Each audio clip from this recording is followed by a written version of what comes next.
Pernah lihat brand ini? Atau kalian punya produk dari brand tersebut?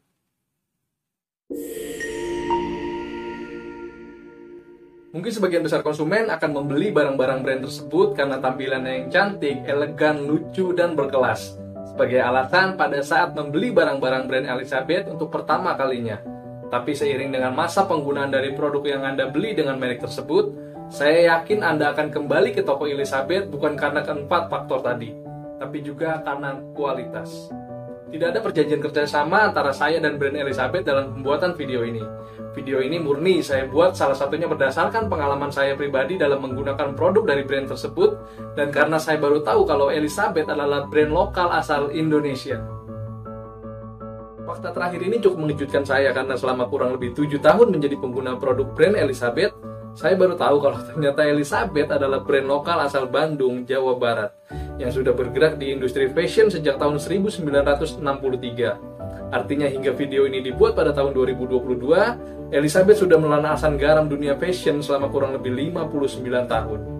Dikutip dari halaman resmi Elizabeth, usaha ini dimulai dari sebuah industri rumah tangga milik Handoko Subali dan Elizabeth Halim, yang menjual tas hasil produksi sendiri dengan modal awal hanya 10.000 saja. Modal yang tergolong minim itu terus dikembangkan hingga akhirnya mampu membeli sebuah mesin jahit dan satu buah sepeda kumbang untuk digunakan berjualan secara berkeliling. Elizabeth terus berinovasi dalam mengembangkan usahanya. Bermula dari produk tas travel, kini Elizabeth juga memproduksi tas wanita, gamis, sweater, sepatu koper, hingga dompet. Bahkan tidak berhenti sampai di situ. Sekarang Elizabeth juga menyediakan berbagai macam kebutuhan aksesoris berupa jam tangan, kalung, gelang, anting, hingga kacamata. Dan tentunya tidak hanya untuk wanita, tapi juga untuk pria. Kini Elizabeth berkembang pesat dan memiliki 90 toko yang tersebar di seluruh Indonesia dan tetap menjaga kualitas terbaiknya.